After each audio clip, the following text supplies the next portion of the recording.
Good afternoon, ladies and gentlemen. Welcome to another reading from Listen with Vobes. I'm Richard Vobes. Nice to see you. Thank you for coming along. We're reading on Southern English roads, which we are...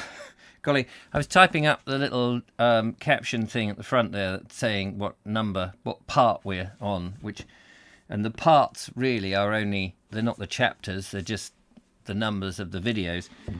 And 21, I think this must be the longest one. I know it's a fairly thick book, but it must be the longest one that we've done. But we are now a quarter of the way to go. We're 3/4 through. So that's good. Very nice to see everybody. Thank you very much for coming back to me. If anybody happens to mention in today's show that it's the Ada, not the Aaron, I will smack you in the face. How many people have to comment? Do not people read the comment? It's the Ada, Richard, not the Aaron. If you don't know what I'm referring to, then clearly you've not seen today's video. Slip of the tongue, meant to say the Ada, said the Aaron. There's lots of rivers in Sussex. You know, take your pick. I said the wrong one, and everybody gets on top of you. No, I haven't let it drop yet. It's still on my bloody mind, these people. Anyway, one just grins and smiles at them. Go, yeah, you do it, mate. You have a go. See if you can do it. Hold a camera. Try and talk coherently. Get the wrong river. I was going to say hello to a few people. That's right. Hello to the lovely Julia, to Turbo Stream, to Justine Jones in a very dark Somerset, apparently. Billabong O'Neill, nice to see you there. Charlie Cooper, good afternoon, everyone. Just got back from doing my last-minute Christmas shopping. So stressed. Glad I do most of it online. Don't worry, I haven't even started. I haven't even thought about it. What are we, 10 days away? 11 days away? What are we anyway? 16th. Oh, 9 days away. Before you know it, it'll be here. Philip Hammond and Mary, good to see you. Tall Podge, good afternoon from a wet and windy Guildford. Lee Lawson, good afternoon. Just about to start a vegetable curry. Oh, that sounds good. Grated fresh turmeric will go well with today's jumper. Marvellous. There you are. Look at that. Linda says, didn't even notice, to be frank. No, well, you know, how many times... I always get the rivers cocked up. I live in Sussex. You're bound to do that. My nickname was Ada for a few years. Was it? Good for you, Adrian. Dudley Sawyer, good afternoon. Cup of tea at the ready. Excellent. Nigel Sadler says, hello, Frank. And Dave of Yore, it's all Thames to me. And anybody else who happens to come along that I haven't mentioned your name, hello and welcome. Nice to see you on this very miserable day. Although, I have to say, the sea down on the coast was very dramatic. I didn't go anywhere especially today, but I did go down to the seafront GoPro, did some filming. I did a bit of a wind test today. Another atrocious video coming out. I should call myself the bald atrocious video maker at the moment because the videos are getting a bit atrocious, but they will improve. They will improve. Just been looking at cameras, and the camera I want, I can't tell you how much it is. It's bankrupting me. It will do. I'm not buying it yet. I haven't got the money. Just waiting for this sodding house to sell. Anyway, enough of my problems, ladies and gentlemen. It's nice of you to come back. The last thing that we were standing there by the Cern Abbey gateway, and thank you to who was it who put the woodcut? Somebody put the woodcut up. A woodcut woodcut.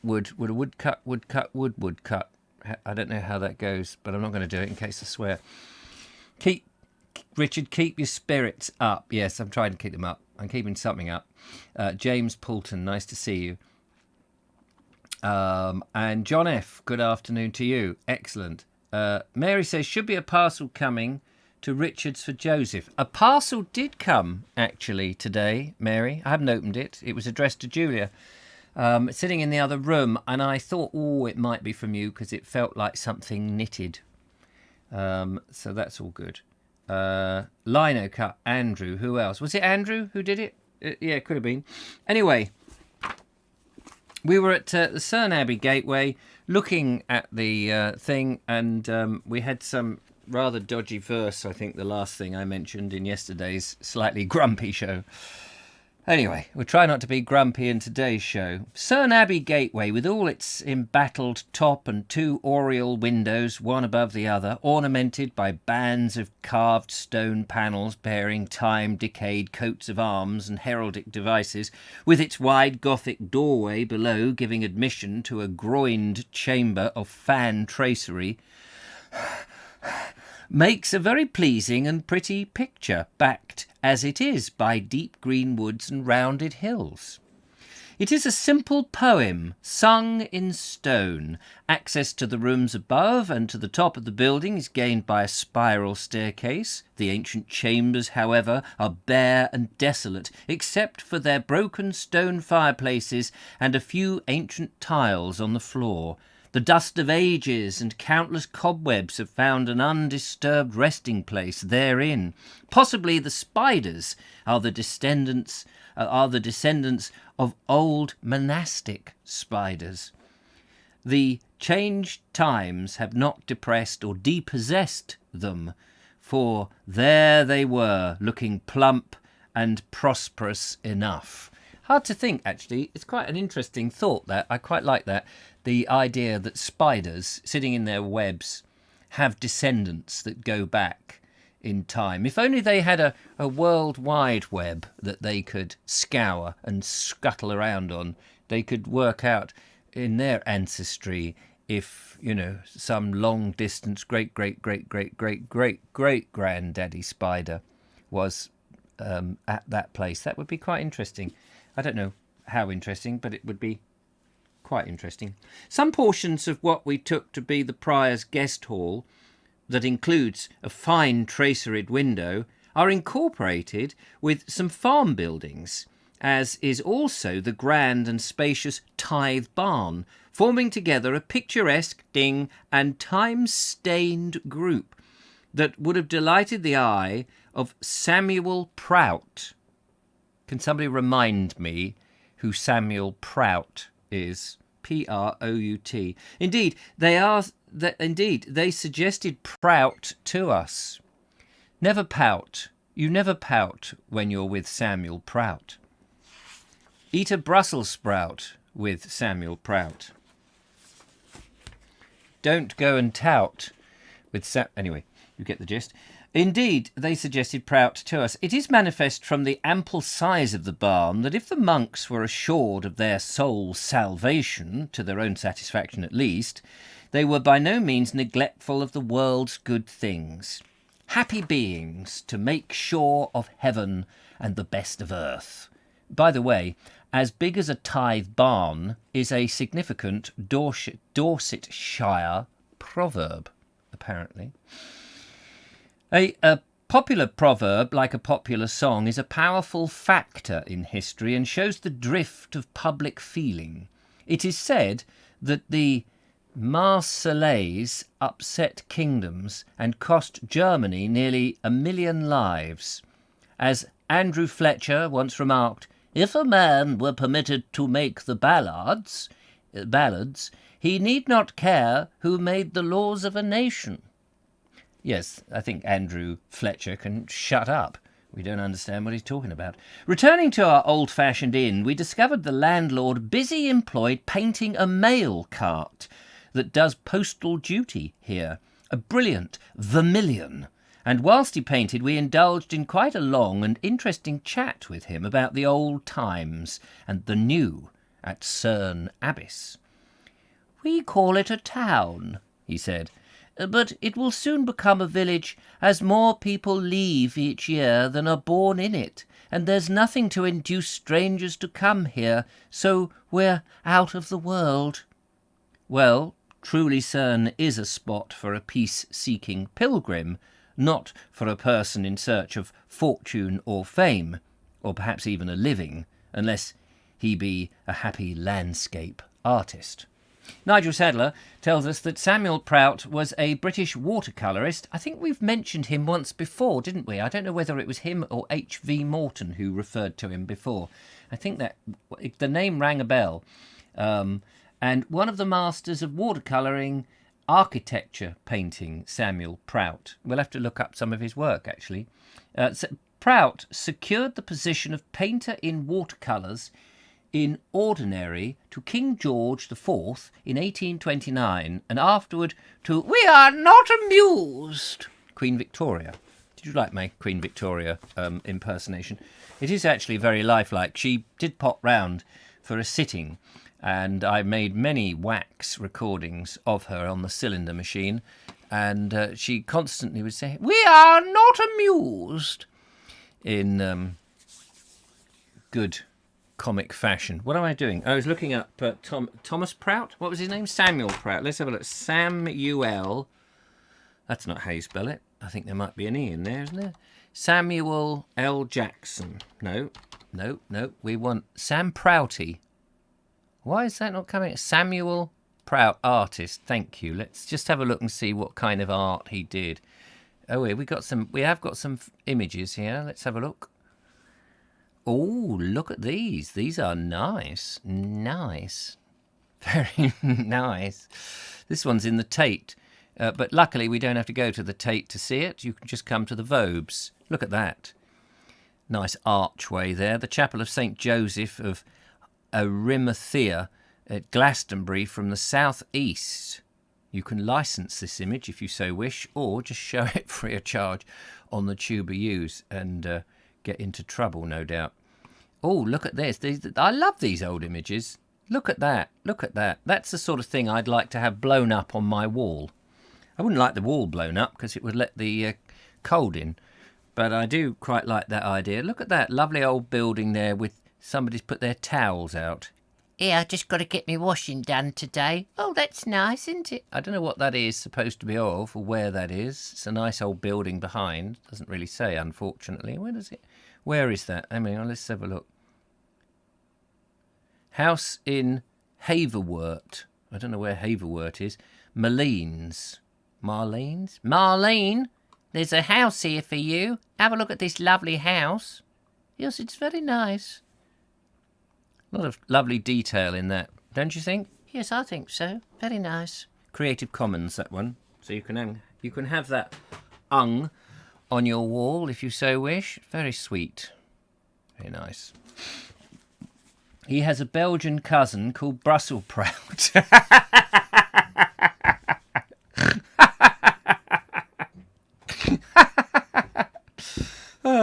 That's very good.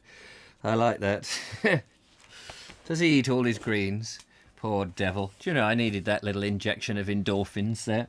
That was very nice. Thank you very much, Michael White. Very good. Cathedral Town, Northern France, ink, watercolour, Gouache, whatever that means. Gouache? Yes, circa 1835. Thank you very much, Nigel Sadler, the man who knows everything. There is not a thing that Nigel Sadler, master of everything, does not know. He's a very useful man to have about. I'm going to do a little informal conversation with him in my In Conversation With, in which he can tell me everything.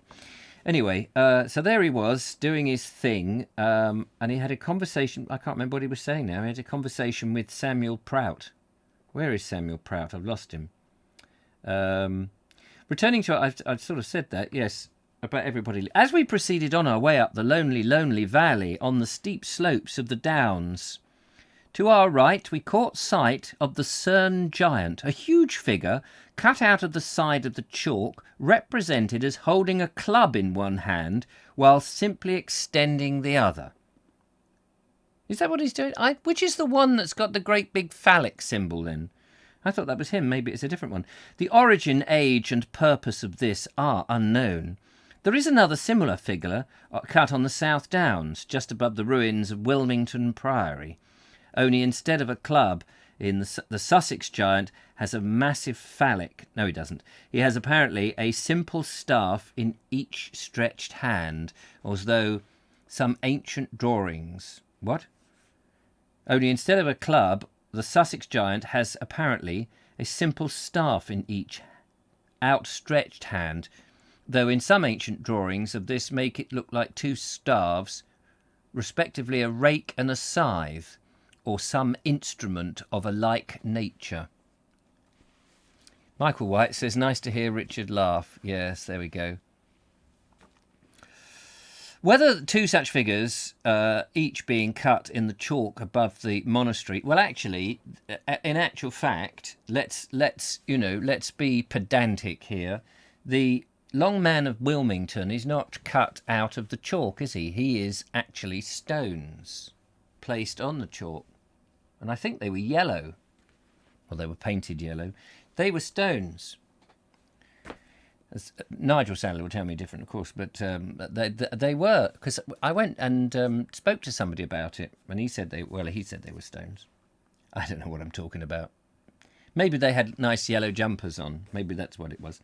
Anyway, whether two such figures being cut out in the chalk above a monastery point to their being the work of monks, I cannot say, but knowing what we do of the monks, were these figures of heathen origin, I think there's little doubt, were these figures of heathen origin, I think there's little doubt that they would have been carefully obliterated. Certainly the monks would not have preserved them as they seem to have done, otherwise such easily erased figures would scarcely have remained visible to the present day. That's a good argument, actually. That is a good argument, because if it was of heathen things, you'd think the monks would go, we're not having that. Some druidic figures on the thing with a massive great... Is it a club or is it something else? Which is the one that's got... I want to know now. I've got confused. Which is the one that's got the phallic symbol? Same one, Cern with a giant willy, says Nigel Sadler. It is the same one. I think the long man is concrete, says Andrew Norris. There we go. Probably started as stones, now paving slabs, I gather, says Nigel Sadler.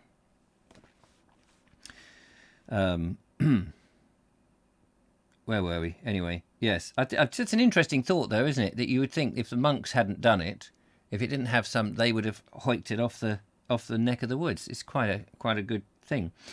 As we ascended to the head of the valley, with our river sparkling through the trees below us on our left, an inviting by-road dipped down between the overhanging woods to a disused watermill. This looked so temptingly picturesque that we could not resist stopping to make a sketch of it. Here the river narrowed to a rippling stream and was spanned by an ancient footbridge, and the road crossing it by a shallow ford. The roughly built old mill, deserted and given over to decay inside and out, its dark green moss-grown wheel now motionless and tumbling to pieces with the clustering trees around, and the old-fashioned forge and primitive footbridge together formed a most charming ready-made picture, its beauty being, for the moment, emphasised by a stray gleam of golden sunshine that rested on the grey gable of the forsaken building and on the babbling stream below. For a moment I thought they were in the Archers then. If you listen to the Archers, I no longer listen to the Archers, but I used to listen to the Archers avidly until they had a stupid storyline that became something out of EastEnders, and then I had to stop. But they talk there of Grey Gables, and Grey Gables is an old building that is now a restaurant in the Archers. Are you having something down there at the Grey Gables? Eddie? Oh, Eddie. Anyway, abandoned abbey and forlorn mill are decayed, useless and vanishing, but the bright laughing stream flows on, seemingly as young and fresh as ever, just like the Vobes.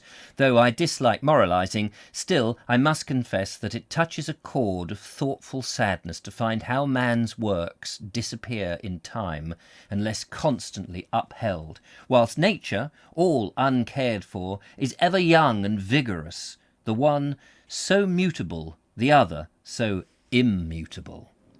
I see what he did there. Can't say the same, can you? You can't say the same for flammable, and one flammable and the other inflammable, because that means the same, doesn't it? It's just silly, isn't it? I find that's one of those stupid things. It's flammable. Is it flammable or is it inflammable? Well, it could be. Put a match to it and see what happens. Now, as we gradually ascend the valley, the woods grew less luxuriant, and the bare hills told more prominent. The bare hills, nip, nip, ship, nip, nip, nip, nip, nip. So I'm doing it in code now, it's easier to understand. Now, as we gradually ascended the valley, the woods grew less luxuriant, the bare hills told more prominently forth, the air grew fresher and keener, and the scenery less beautiful but more bold. The mind, however, loves change, and after the sylvan sweetness of the sheltered valley with its zephyr-like airs, the more open and, if I may be allowed the expression, more masculine features of the higher landscape with its tonic and bracing atmosphere were very welcome. At last we ceased our climbing and, reaching the head of the valley, went down on the other side by a long and steep descent, marked on our map as Revel's Hills. Here before us spread out a vast level stretch of wooded country that faded away in the north into the blue and shapely hills of Somerset. As we descended, the climate gradually changed again. The bracing airs of the hills gave place to the balmy ones of the lowlands, and great oaks and flourishing elms by the roadside, and in the fields showed plainly not only the change of climate, but the change of soil. Thank God there were none of those Scotch firs that he likes referring to. He's actually mentioned great oaks and flourishing elms. I notice he doesn't mention any other trees. I get the impression he doesn't know the names of any other trees, doesn't talk about hawthorn or blackthorn, or any time he's by a stream, he doesn't mention any alders or anything like that. It's quite bizarre. Have you been sitting and thinking out? Sorry, that's it. Samuel, yeah, okay. Sorry, just having a look just in case. I saw lines of text suddenly appear, and then I thought it was something vitally important, and turns out it's just wiffle waffle. A long stretch of level road, bit like what I'm reading now, a long stretch of level road now brought us to Holnest, where in a large and sparsely filled churchyard stands a tiny church, completely dwarfed by a huge mausoleum set right in front of it. This mausoleum is a massive structure with a rounded roof, and if it belongs to any style of architecture at all, maybe, perhaps, it could be called Lombardic.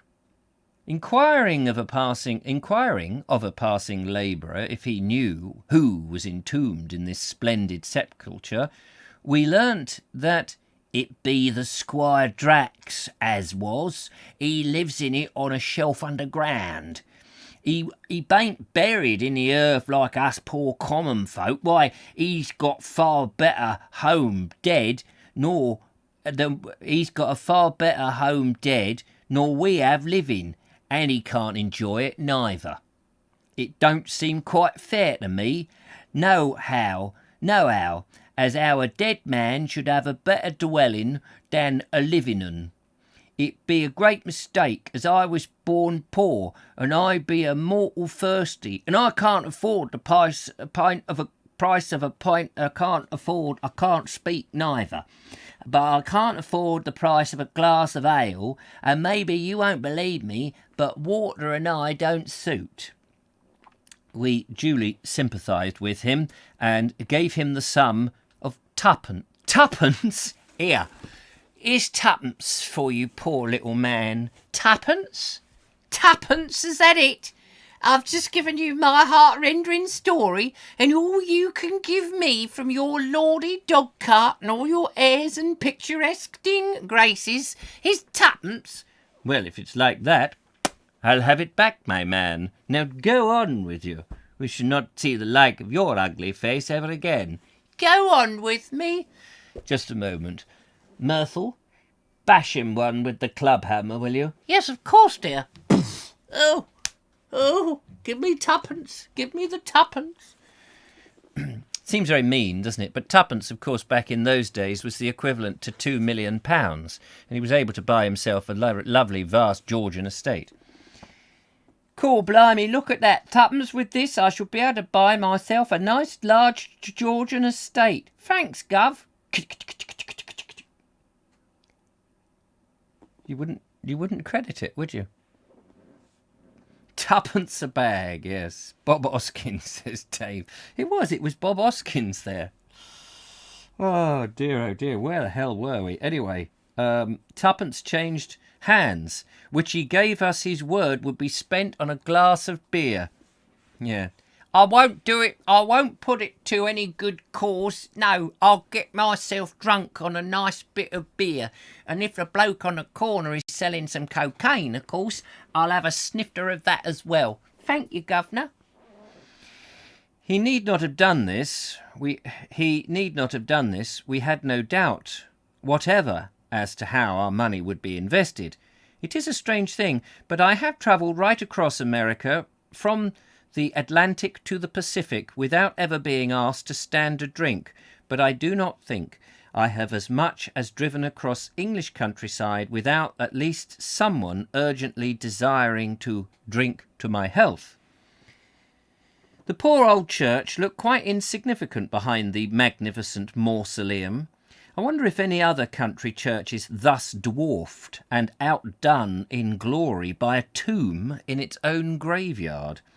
Well, that's a good question. I think we should actually go and have a look at it. Where was this place? No, not Lombardic. That was his thing. Revels Hill. Revels Hill. We get to Revels Hill and there's a... Oh, brought us to Holnest. Holnest. Let's have a look at Holnest. Why don't you? All right, I will. You don't have to tell me twice. I wasn't going to. No, I'm just saying, where's the sodding mouse? It's in my hand, I know. Right, the last thing we looked at was old Samuel, whatever. It's Prout and his brother Brussel. Where are we going? Holnest Church. Let's have a look and see what we see, if we see... And I have to remember sometimes that I am actually being recorded here. Where's the mausoleum then, you cheeky swine? Oh, here it be. Blimey, look at that. No wonder he was up for his video, now loading. Video, drone footage, coming. This video will autoplay. Go on then. Drone footage of old Drax mausoleum. Play, you swine. Why won't you play? You said you would play. Anyway, look at that. Look at that. Can I just get that on its own? Look at that, ladies and gentlemen. Yes, that is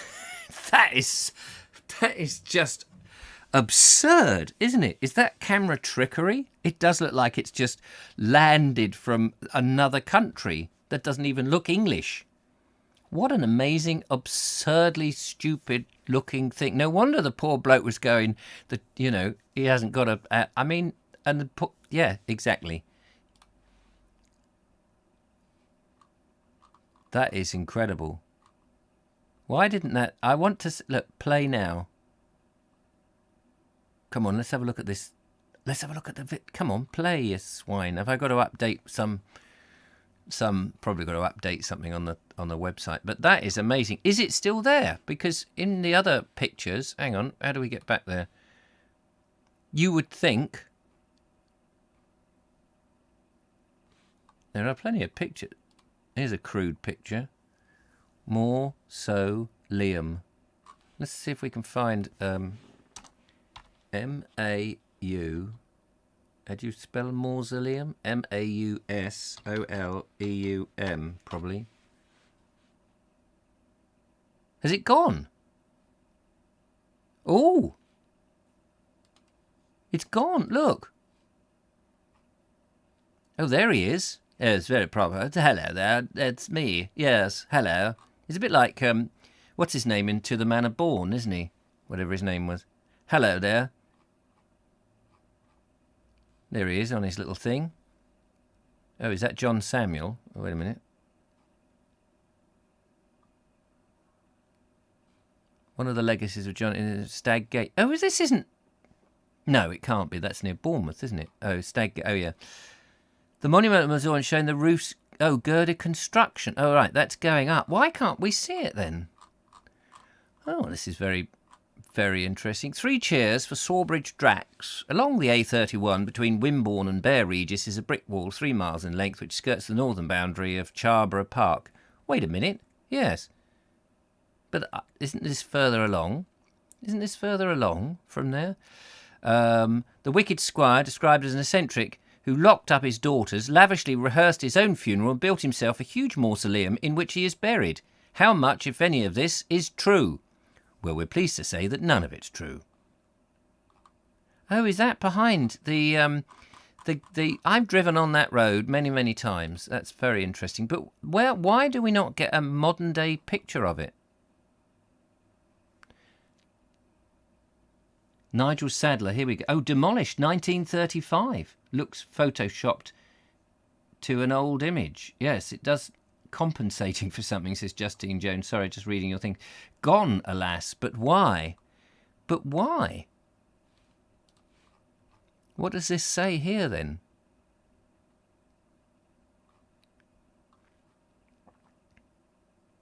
So not long... hang on.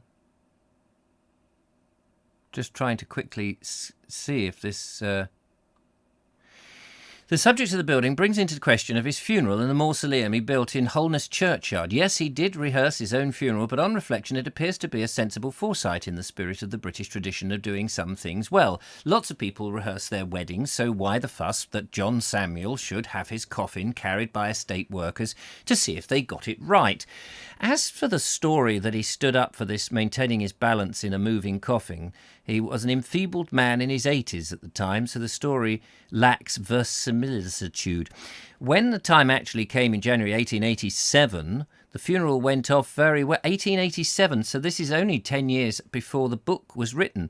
The funeral went off very well. A great crowd saw him off, just as he would have wished. The mausoleum was built 15 years earlier by an Italian workman, a solid edifice, with 1 foot thick stone walls and an arched roof supported by great steel girders. Lucinda Lambton would have enthused over it, but unfortunately John Samuel left no money for its upkeep, and as the years went by it fell into disrepair, and the Sawbridge family obtained special faculty from the bishop to have it demolished. The vast coffin of oak and lead containing John Samuel's remains was rather unceremoniously reburied under a white marble slab. Well, there you go. You didn't know that, you didn't want to know it, but you do now. We have uncovered a mystery, ladies and gentlemen. Just us, you, me, and the doorpost, who is regarding me with very virulent eyes. So that's interesting. There you go. How about that? Linda Kane says he included the Byzantine-style design, a letterbox, through which he arranged to have the Times delivered daily. What? While he was dead? Linda Kane said he died on the 5th, 1887, at which time the date was added to the epitaph. The mausoleum was demolished in 1935 and replaced by a flat memorial stone. It was a bit of a monstrosity. That's true. It certainly was. I've driven along that road with Stag Gate, says Linda Kane. So have I. And the lion, is it the one with the lion as well? There's the one with the lion and then the stag, isn't there? Very long. I've often wondered what was behind there. And Swanbourne, is it Swanbourne or something? What was it called? I didn't know. I'd love to go in there and have a little rummage round, but you never feel that you could get in there. Oh, Charborough, that's right, Charborough Park. Charborough Park. Who would have thought? Anyway, Nigel Sadler, well, I never. Yes, so a long stretch of level road now brought us to Holness. Oh, I've read that bit, yes. The poor old church quite looks insignificant beside the thing. I wonder if this is... Yes. Okay, we didn't get there. The poor old... Let's see what he makes of it anyway. The poor old church looked quite insignificant beside the magnificent mausoleum. I wonder if any other country church is thus dwarfed and outdone in glory by a tomb in its own graveyard. Of old, when the mighty and favoured of the land were interred within the house of God, their monuments, though often large and ostentatious enough, had the virtue of being of necessity smaller than the building that enclosed them. Yes, how interesting. But he did not know that, and so 1935, yeah, so it was, he looked at it. So it's interesting, isn't it? Don't you find that interesting? Don't you? You must find it interesting. Come on, find it interesting, for goodness sake. play the game. Then, passing through the woods that bounded our road and limited our vision, the country once more opened out, and we reached the little village of Long Burton, which possesses a few rather quaint stone-built houses, some having thatched roofs that appear a little out of keeping with the solid stonework below. We glanced inside the church here, as it was close to the road. On the north wall, by the porch, we noticed the following inscriptions below a royal coat of arms. Fear thou the Lord King... What? Fear thou the Lord and King, and meddle not with them that are given to change. Thank you. Proverb XX1V.4. Thank you. And not only that, in 1662, C.R. Curse not the king, know not in thy thought. Always a good one to remember that. Curse not the king, know not in our thought. Eccles. Eccles, he's fallen in the water. He was munching a cake at the time, I think, and probably too many raisins in that one. Considering the date and the facts of history just then in vivid remembrance, these inscriptions tell their own tale. Yes, don't they just? In the corner of the church, or it might have been in a private chapel, we discovered two fine coloured and gilt-altered stones. Not altered, altar stones. One of these was to the memory of Sir Henry Winston and of Lady Dionyse, his wife, and of his son, Lieutenant, not Lieutenant, it's American, sorry, Lieutenant of the Brill, or whatever that might be. An inscription below informs us, one, that Eleanor, one of the daughters, now wife of Lewiston, James, being dined to repair and erect these remembrances in the church of Standick, where they were buried, hath transferred them thence, and placed them here, where part of their posterior is now by the merciful providence of the Almighty planted. It's always nice to have your posterior planted by the Almighty, isn't it? Shortly after this, the country road dropped, as it were, right down in front of us, and we looked over a sheltered valley with a slow gliding river and a rushing railway winding through it. Far below us the sleepy town of Sherborne lay, gathered round its ancient Abbey Church, and backed by distant woods of green-grey, above which rose, across the quiet valley, a wilderness of gloomy hills. The sun was getting low, and its last rays rested lovingly and long upon the hoary fane and upon some of the higher buildings of the old town, making many a window glow with its golden light, and more than one restless weathercock glint again. The rest of the town was lost in a dreamy indistinctness of blue shade. The warm tints of the sunlight towers, gable roofs and windows, contrasting forcibly with the cool blue shadows, formed a wonderful, effective prospect, a prospect that delighted the heart of a certain pilgrim, even though a 19th century one, who made his pilgrimage luxuriously on wheels and not painfully on foot, with unboiled peas in his shoes or sandals, as, according to tradition, certain pilgrims of old did, and moreover proclaimed to the world the fact. Wherein lies the region or virtue in suffering needless pain or discomfort that can do no one any possible good? I can't quite... Did they deliberately walk with peas in their shoes then? Is that the idea? As long as they weren't frozen peas, it would have been all right. However, each century has its own special views, and on the whole, I am not sure that I should care to change the present age, with all its faults, for any one that has passed, even had I the choosing of it, notwithstanding that Mr. Barlow proclaims this to be the saddest century since the news went round that death was scepterless and Christ was crowned.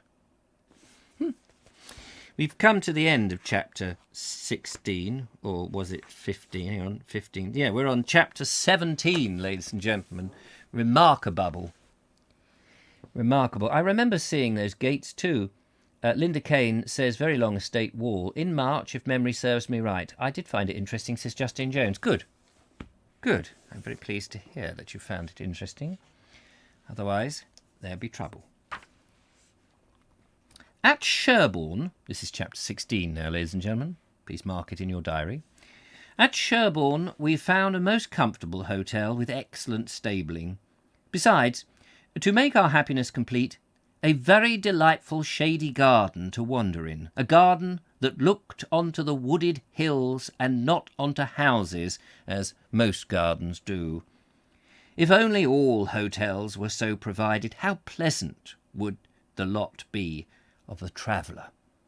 It is refreshing after a long and perchance dusty journey, when the heat and glare of the summer day are over, to moon about the garden of your inn in the cool and restful gloaming, and to smoke a peaceful puff, puff, puff, post-prandial pipe, whilst discussing the incidents of the day's drive, and making fresh plans for the pleasures of the morrow.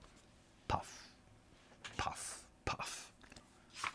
It is actually, I always like to smoke one of those post-prandial pipes.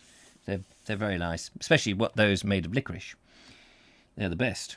You can't get better than those. Sherborne, which we inspected the next morning, proved to be a charming little town, clean, neat, well-built, and with a pretty country around, glimpses of which could be had almost in every street. Here, for a time, we escaped from the tyranny of cheap brick, as the houses of Sherborne are constructed of stone, and some of a rich and pleasant colour too. Some of the buildings possesses both picturesque and interesting exteriors, and are full of the charm that comes with individuality. One tiny house we observed as we passed by bore the quaint title of the Nutshell. Elsewhere on the journey we observed a pretty creeper-clad cottage named the Nest, and in the neighbourhood of the sea the Anchorage and the Cabin, which told of the homes of the retired mariner. What's in a name? Well, some names are suggestive of coziness and comfort. True. There is a subtle charm and quality in the varying grain and tints of chiselled stone that makes mere machine-made and moulded bricks appear very monotonous and characterless. Bricks are all of one shape and size, whilst stonework varies and shows the marks of the mason's tools. The surface of one is of no interest. The surface of the other is full of it. Yes, I think that's true. I do think that's true, although I do think that some of the early brickwork, the sort of Queen Anne brickwork, the homemade brickwork, that the non-machined brickwork is fascinating to look at. We first made our way to the Abbey Church, which unfortunately is spoilt externally by its stumpy tower. The building sadly wants a central focus for the eye, and has none. Here we noticed the gargoyles were reserved for their original purpose, and not, as generally is the case, retained as simple ornaments, their functions being superseded by modern rainwater pipes. A medieval cathedral must have been a curious sight in heavy rain, with all the gargoyles throwing the water from off the roof in a succession of miniature escapades. Not even escapades, cascades, I think, is what I meant to say. The interior of the thoroughly restored church is impressive on account of its truly magnificent stone-groined roof, with its rich and beautiful fan tracery and stately rows of perpendicular pillars.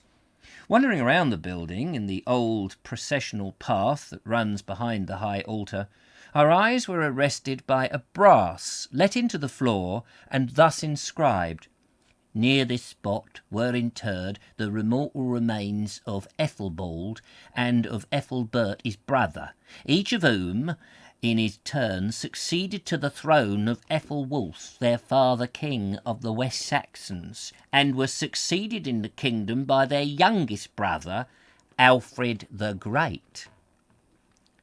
Cardinal Wolsey presented to the Abbey Church its tenor bell, which was cast in Tournay. This is inscribed, "By Wolsey's gift I measure time for all, to mirth, to grief, to church I serve to call." Whoops, ducky liqueur. There is also another famous bell here, known as the Firebell. The legend on this runs, "Lord, quench this furious flame. Arise, run, help, put out the same." Yes, it's quite jolly, which reads to us more like an order than a prayer. "Oh, fire, fire, oh, fire, fire, the place is on fire. Oh me, oh mire, it is so terribly dire." That's one of my own creations, ladies and gentlemen. Copyrighted. Perhaps the most picturesque architectural bit in Sherborne, amongst a number of picturesque and charming architectural memorials of the past, is the Old Abbey Conduit, a fine example of 14th century work. This has an open arcade round it, enclosing a space sheltered by a groined stone roof with fan tracery like the church.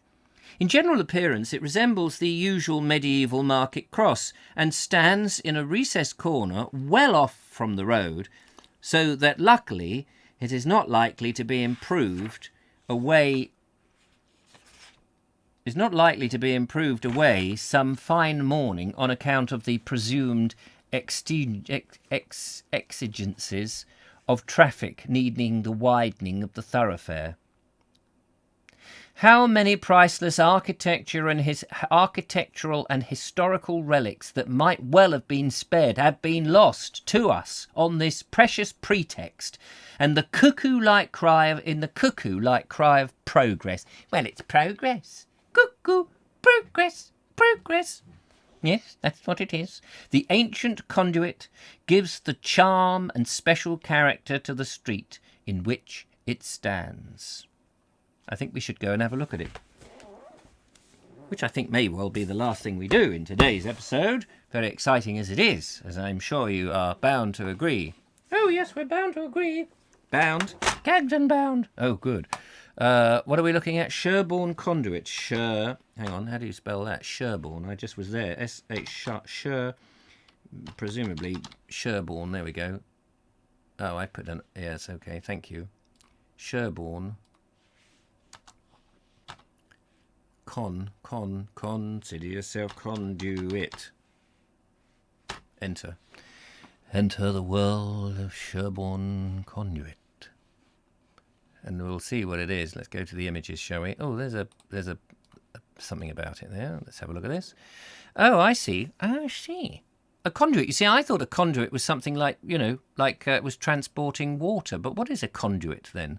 The conduit, the parade, Dorset. View image, thank you. Oh, very nice.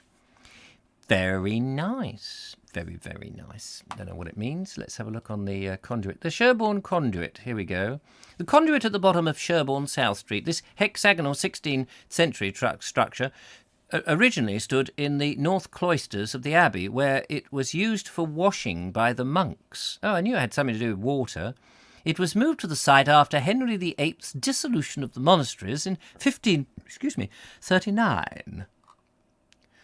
And what a grand thing. It was moved. Can you imagine moving it? Presumably they had to take it down and then rebuild it, because they couldn't have just, left a bit, mate, right a bit. Rock it, left and right. Go on. Right, said Fred. Cop hold of Charlie, up comes Charlie. Diddle-diddle-oo.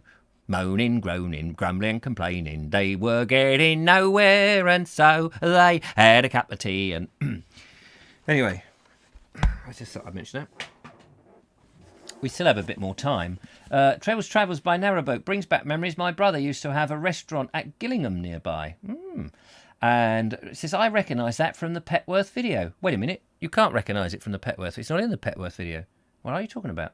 It's a time portal, says Dave. Sherborne, place of the bright stream, says Turbo Stream. And Andrew Norris says, every time Richard goes off on a tangent, I lose the thread of the story. Oh, I'm so sorry, Andrew.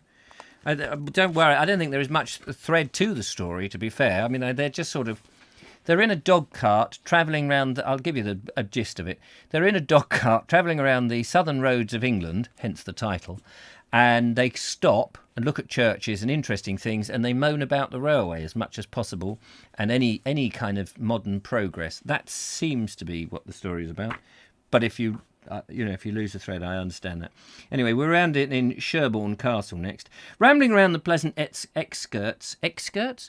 outskirts of the town, we presently found ourselves in close proximity with the ruins of Sherborne Castle, which consists chiefly of an ivy-clad and crumbling keep, standing on a wooded rocky knoll that rises directly from the river.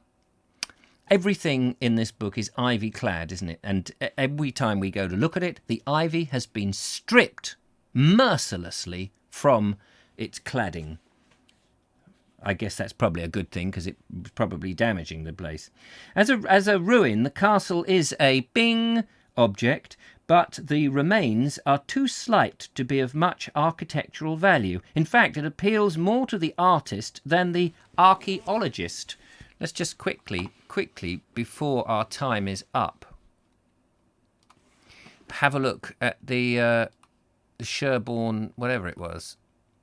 What are we looking at? Castle, aren't we? I bet there's got to get the sodding castle. There we go. That's not it. That's not what it is. Is this it? This must be it. Here we go. Old Sherborne Castle.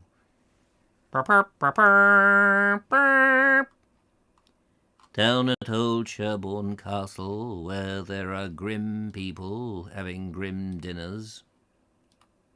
There we go. The castle as it once was, where knights would charge £15 10 shillings to come in, and with their lances joust all day long until the bitter end. It's a nice looking castle, though. Pick it up with a JCB. Oh, that's that what they did. Just shoved it in the back of one of those dumper trucks. Great. We decided overnight that we would drive from Sherborne to Frome, 24 hilly miles, as it proved. We were aware of the distance, but were not quite prepared for the hilliness of the country. Our road gradually rose out of town and continued to rise for some distance until it brought us to a spot high up in the world where nothing but grass seemed to grow. We were in a desolate country, great bare hills, green and grey and blue in the far away, circled around us. As far as the eye could reach, hills succeeded hills in bewildering confusion, with lonesome valleys beyond. The landscape had a forsaken look. The vast grassy slopes around us were void of any life. Even a stray sheep could we not see. On this elevated region, how buoyant and bracing was the air, sweeping over the vast moorlands unrestrained. It came to us fresh, free, and tonic laden, as enlivening, as inspiriting as champagne. Even the horses made a show of sniffing it with delight, and in spite of the roughness of the road, the constant collar work it enthralled, and the long journey from the start they had already accomplished, they pranced about as lively as though they had only just left their stables. We were impressed with the sense of silence and solitude of the scene. Not a wandering bird was visible. We actually felt grateful for the company of the drifting clouds above. They at least had the charm of movement. For a vigorous mind, the wild prospect had its delights, though it was desolate enough to have satisfied an anchorite.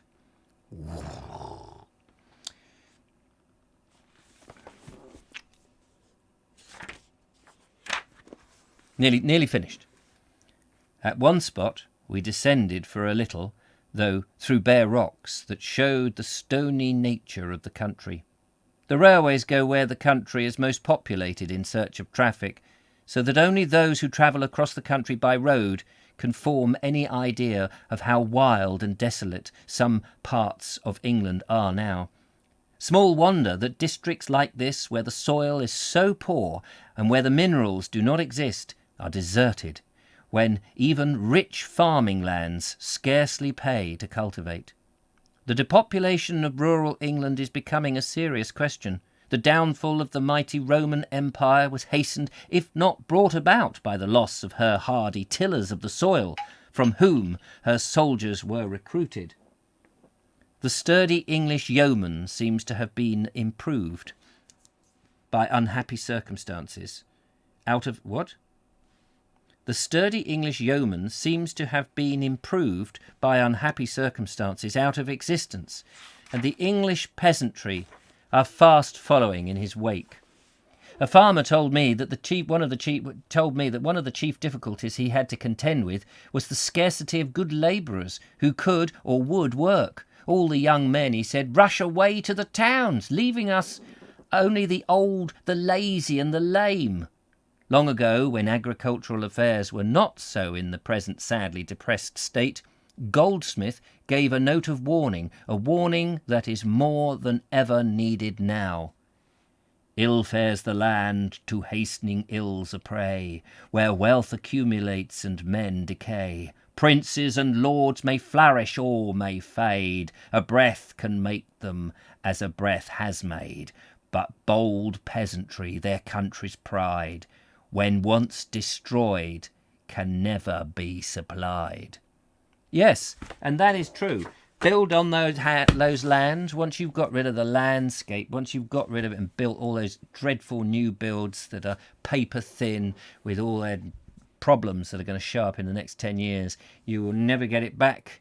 You will never return it. What a shame. Anyway, Sherborne to Frome is 50 miles, says Nigel Sadler. Is it? Thank you very much. See you tomorrow when Prout is about, says Michael White. That's it for today. There is a Vogue show this evening. We will continue our story tomorrow. I hope you will join me. It sounds like an interesting tale. And I hope that good old Andrew Norris has got the gist of where we were now in the book. I tease wickedly. Linda Kane, fire! Thanks for the concise version, he says. Marvellous, no problem. That's why it's useful to have a copy of the book, says Linda Kane. Ah, yes. Turbostream says the tangents is what maketh it a good read. Thank you very much. Dudley Sawyer says, well, my wall is held up by ivy. Yes, for God's sake, don't. I mean, a lot of my stuff is held up by the wallpaper. Although I don't have much wallpaper in here now, so that's probably why. Charlie Cooper says, thank you, Richard. Very entertaining. Always good to look at the images mentioned in the book as well. Yes, they're brilliant images. Thank you, Charlie. And any thoughts on the next book? That's a good question, because we are fast approaching the end. We have about a fifth of the story to go. I do have some books that are in the list. We have the original Peep Show that we could read, the first book, not the Sussex Peep Show, by Walter Wilkinson. We also have another one by Tickner Edwards called Neighbourhood, which is looking promising. But I feel that we should just put one more book from a different author into the mix before we return to those. So that was good. Nigel Sadler says, a lovely read as ever. Well, he would know because he knows everything, so he knows that it was a lovely read. Thank you very much, Nigel. Much appreciated. Turbo seems to see you all tomorrow. Listen with Vobes. Top Banana. Okie dokie. Take care. Look after yourselves. Thanks for coming along. And I will catch up with you on the morrow.